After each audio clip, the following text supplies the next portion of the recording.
katika tasnia ya maziwa. Changamoto hizo tumetembea nazo, hatukuwa na majawabu, hasa kwenye bei za maziwa. Ukitembea katika nchi hii unakuta sehemu zingine bei za maziwa ziko labda shilingi 500. Sehemu zingine zinakwenda zaidi ya shilingi 1000. Kwa hiyo imetupa shida kidogo kama wizara, kama watu ambao tunasimamia sera. Tukadhani hebu tupite katika maeneo mbalimbali, tuangalie, halafu tuje na kusema juu ya hizo bei za maziwa pamoja na mfumo mzima wa uendeshaji wa tasnia ya maziwa nchini. Kwa hiyo sasa tumefanya hiyo kazi na tunawashukuru sana DABEG. DABEG wameweza kutuwezesha kufanya hiyo kazi, kwa sababu sisi kama wizara hatukuweza na kupata fedha kwa ajili. Na jambo hili lilijitokeza katikati hapo, msukumo wake tukasema ni vizuri tukalifanya mwaka huu badala ya kusubiri mwaka kesho kuingiza kwenye bajeti. Awali ni kwamba lengo lilikuwa ni kupata maoni ya wadau, na ukiangalia kuna pande mbili. Kuna upande wa uzalishaji na una upande wa mlaji, au tunasema supply, na upande wa consumption.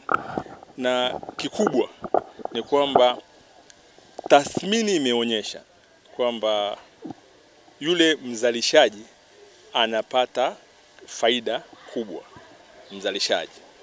Lakini ukirudi kiuhalisia, kwa kiasi ambacho yeye anazalisha, bado faida yake huwezi kulinganisha na msindikaji, ingawa ya msindikaji inaonekana ndogo kutokana na kiasi cha maziwa ambacho mtu anasindika kwa siku. Mfano ni kwamba kama mimi ninaweza nikauza nikapata faida 20%, lakini nauza lita zangu 10 kwa siku, na mimi msindikaji ambaye ninapata faida 5% kwa kila lita, lakini nasindika lita 1040, ina maana ingawa huyu anaonekana ana faida kidogo, lakini kiujumla bado msindikaji anaonekana na faida zaidi. Kwa hiyo tunategemea kwamba ili huyu msindikaji aweze kusukuma ule mnyororo vizuri, pia sehemu ya faida yake ni kwamba bado angeza akairudisha kwa mfugaji. Lakini ukiangalia kama tulivyozungumza ni kwamba bado sisi tunaonekana tuna gharama kubwa katika Afrika Mashariki. Sasa namna gani tumesema kwamba zipunguzwe? Kwa hiyo tunategemea maoni ya wadau, kwa sababu tumeonyesha kwamba msindikaji lazima yapunguze gharama zake kwa kutumia uwezo zaidi wa kiwanda chake. Lakini msindikaji huyu anategemea pia soko. Kwa hiyo na maana pia lazima tuhakikishe kwamba tunaweka mikakati ya kusukuma ulaji wa maziwa rasmi kwa ajili ya kuvisapoti hivi viwanda na kujenga uchumi wa nchi. Sisi tunaofanya kazi kwenye AI tunapata ng'ombe mzuri, mazingira nayoishi, Mungu wangu tatamani ufe. Kweli kabisa, management ni issue. Na kuna maeneo ambayo watu wame-improve tu management, wameweza kuongeza hata volume kuanzia lita 5 mpaka 10 kwa ng'ombe huyu mmoja, kwa kuimprove tu management mazingira yale ng'ombe anayofanya nini, anayoishi. Kwa hiyo ni challenge kubwa sana kuhusiana na mabanda mabovu. Yani ng'ombe wanaishi maeneo yani ambayo kwa kweli yani huwezi kusema. Wenzetu kwa mfano Uganda sasa hivi wameshweka sheria na utaratibu kwamba huwezi kuuza maziwa hoka kama hajakuwa pasteurized au partial pasteurized. Kwa hiyo ime create market kwa watu wengine kuanzisha hizi correct nini pasteurization processing. Hata kama sio process lakini anaweka pasteurization chake, kwa sababu mtu akija kutaka kufanya trading lazima kwanza afanye nini? Haya pasteurize ili aweze kufanya nini? Trading. Lakini pia wameweka utaratibu mwingine juzi, last month wametoa announcement, public announcement kwamba hakuna trader wala processor atakayeenda kununua maziwa kwa individual farmer. Kila processor lazima anunue maziwa kwenye either groups au kwenye cooperatives. Hawa nacho umesikia wamepewa agizo, all processors na traders wote. Huwezi kwenda kwa mfugaji mmoja kwenda kununua maziwa. Lazima maziwa yapitie kwenye nini? Kwenye groups au kwenye cooperatives au kwenye MCC, ili serikali au waweze kucontrol mambo ya hygiene, waweze control whatever na everything. Kwa hiyo huko ndio tunatakiwa kwenda. Wafugaji wengi sana asilimia kubwa wanafuga kienyeji bado. Kubadilika kwenda kwenye ufugaji wa kibiashara bado wamebadilika, lakini bado ni kwa kiasi kidogo sana. Wafugaji wengi bado wanafuga ule ufugaji wa asili kwa wale ng'ombe wa kienyeji wa ng'ombe moja nusu lita, lakini na ng'ombe wengi pia wakati mmoja na ng'ombe 2,000 ukikusanya kidogo kidogo kwa 2,000 yake zidisha kwa hiyo nusu lita unaweza kupata kiasi kikubwa kuliko huyu ambaye anayefuga ng'ombe ndani, lakini wote ni wafugaji. Kitu kingine nachoona mimi, elimu ni nzuri zaidi kuliko kutumia nguvu. Tuseme twende kwenye kutumia sheria zaidi kuliko kutoa elimu, tutawaumiza wafugaji. Sababu wafugaji wenyewe hata baada ya jasimama wanatambaa, baada wengi wao wanatambaa. Ili processing iweze kukua, processors waweze kukua, hizi tunazosema hapa underutilized capacity hazitakaa ziwe utilized kama hii sekta itaendelea kuwepo, kwa sababu ina consume percent kubwa sana ya maziwa ambayo yanazalishwa Tanzania. Ndio maana natamani sana, imepita pale haraka lakini nilitamani sana nione impact ya hii kodi iliyokuwa introduced ya shilingi 2,000 per liter imeleta impact gani kama ambayo serikali ingeifanya kwenye hii unprocessed milk. Kwanza naona kama vile imecreate mianya ya watu kupitisha maziwa kimagendo kwenye boda zetu. Maziwa yanaingia, sio kwa yanaingia, lakini yanaingia kwa magendo. Yaani sasa hivi imekuwa dili tena, kwa sababu sasa hivi kuna kodi kubwa, kwa hiyo watu wataingiza kwa kupenyeza ili wapate, na serikali inakosa hela. Mimi nadhani hapo inabidi iangaliwe, na nitafurahi sana tukipata tathmini nzuri kutokana na hilo lilofanyika.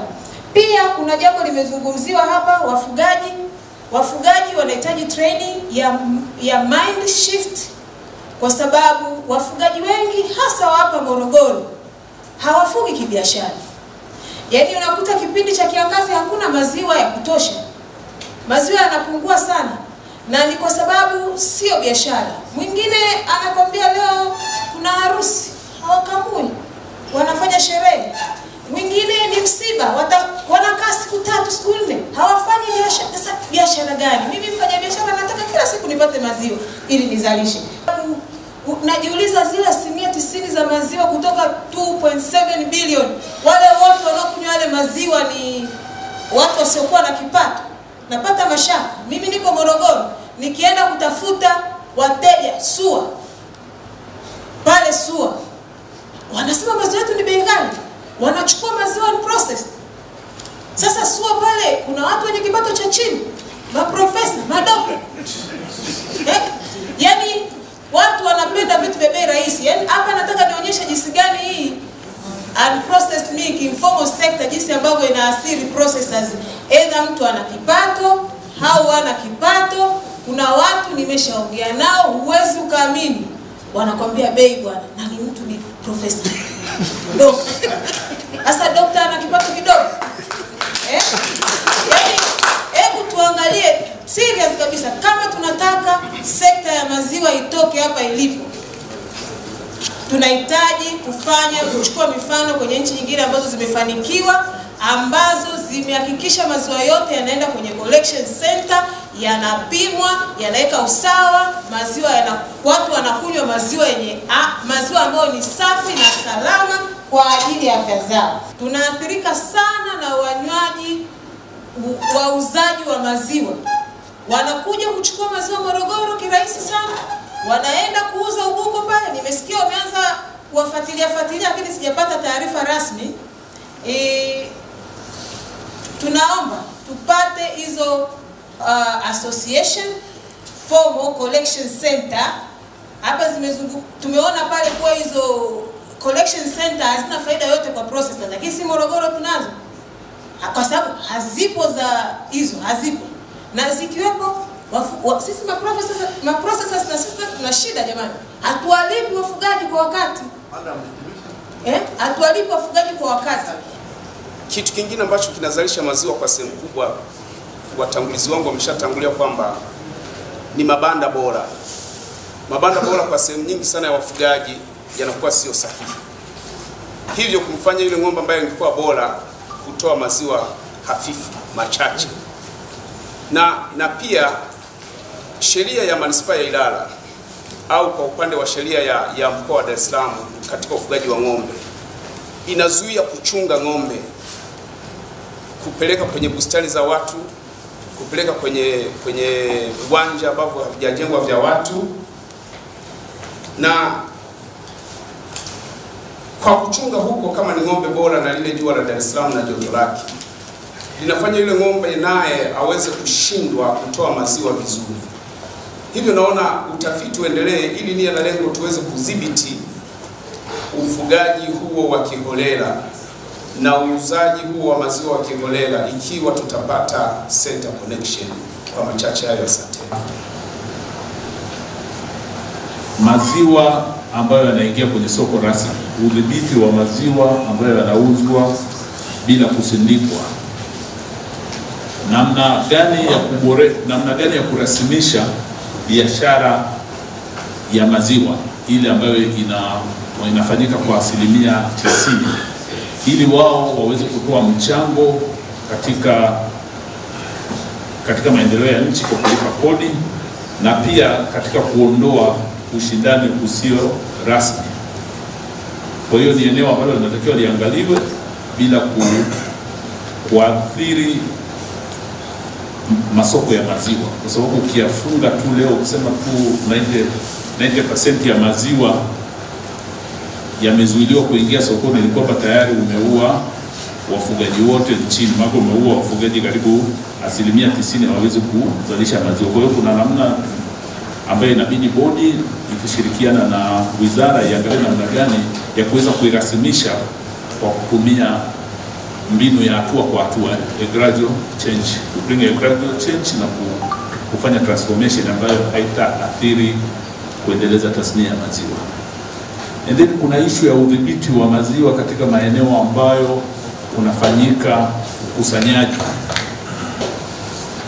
Nadhani mwenyekiti anatambua majukumu ya bodi ni pamoja na kusimamia ubora wa maziwa, na kuna harakati nyingi za zinazofanyika na bodi katika kujitawanya katika zone na kutumia mamlaka za serikali za mitaa ili kuweza kuwa na wakaguzi ambao watafanya kazi hizo. Na napenda pia niwaarifu kazi ambayo mpaka sasa hivi inafanyika, mkurugenzi, mwenyekiti, ni katika kuboresha uuzaji wa maziwa katika jiji la Dar es Salaam. Tumeanza jiji la Dar es Salaam, lakini baadaye tutapata kwenye maeneo mengine ambayo mpaka sasa hivi tunajaribu kurasimisha ule uuzaji wa maziwa ambao sio rasmi, lakini sasa hivi tuko kwenye hatua kurasimisha, angalau kuwa na premise, sio kuuza tu barabarani, na baadaye tunakuja kufanya ukaguzi kuhakikisha maziwa yanayomfikia mlaji yamepimwa.